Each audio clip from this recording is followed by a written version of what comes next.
ഇനി നിന്റെ പാത്രം നീ പിടിച്ചോ. മനസ്സില്ല, ചക്കുകുറ്റി പോലത്തെ നിന്നെയും കെട്ടിവലിച്ചോണ്ട് ഇതുവരെ വന്നതല്ലേ ഞാൻ സൈക്കിളിൽ. എടുത്തോണ്ട് വാടാ.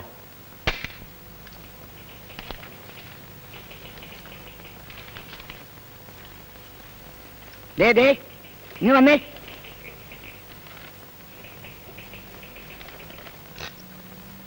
തമ്പുരാക്കന്മാരെന്നും ലേറ്റായിട്ടേ വരുള്ളൂ അല്ലേ? പെട്ടെന്ന് വേവുന്ന അരി തരാൻ സാറ് റേഷൻ കടക്കാരോട് പറ.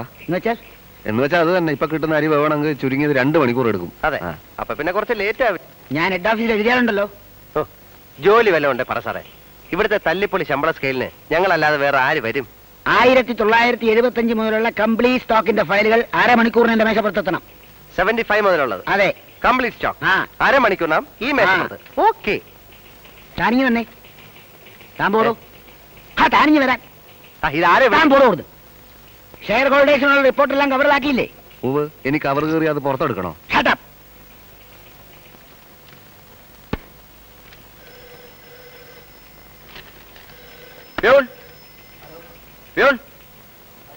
ഓ, ഒരു ചായ വാങ്ങിച്ചോണ്ട് വാ. വേഗം വേണം സാർ. 1975 മുതലുള്ള സ്റ്റോക്ക് ഫയലുകൾ അരമണിക്കൂറിനകം ഞാൻ ഹെഡ് ക്ലാർക്കിന്റെ മേശപ്പുറത്ത് എത്തിക്കണം. എത്തിച്ചോ? ചായ കൊണ്ടുവരാൻ 5 മിനിറ്റ് പോരെ? മതി.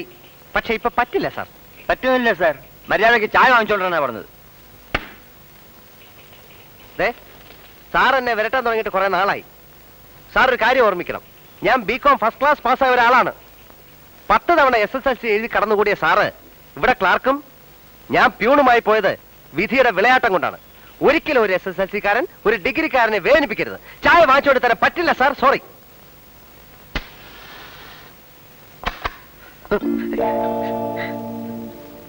മഹാഭാവി നീയായിരുന്നോ? 50 പൈസ പോയി കിട്ടി.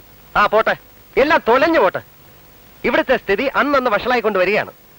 വല്ല സർക്കാർ ആഫീസും ആയിരുന്നെങ്കിൽ ഇവനൊക്കെ പിടിച്ചു നിർത്തി ഖരാമ ചെയ്യാമായിരുന്നു. ആ കാളക്കൂറ്റ മാനേജിംഗ് ഡയറക്ടർ ഇവിടുന്ന് സ്ഥലം മാറിപ്പോയപ്പോ ഞാൻ വിചാരിച്ചു സ്ഥിതി മെച്ചപ്പെടുമെന്ന്. എവിടെ? വിശാഖപട്ടണത്ത് നിന്ന് സ്ഥലം മാറി വരുന്ന MD ഒരു വിശാല മനസ്കനെന്നാ കേൾക്കുന്നത്. എങ്കിൽ നമ്മുടെ സങ്കടം ആ വിശാല മനസ്കനോട് പറഞ്ഞു നോക്കാം അല്ലേ? ഒരു വെറും സാധാരണ ക്ലാർക്കിന്റെ ജോലി മതിയായിരുന്നു.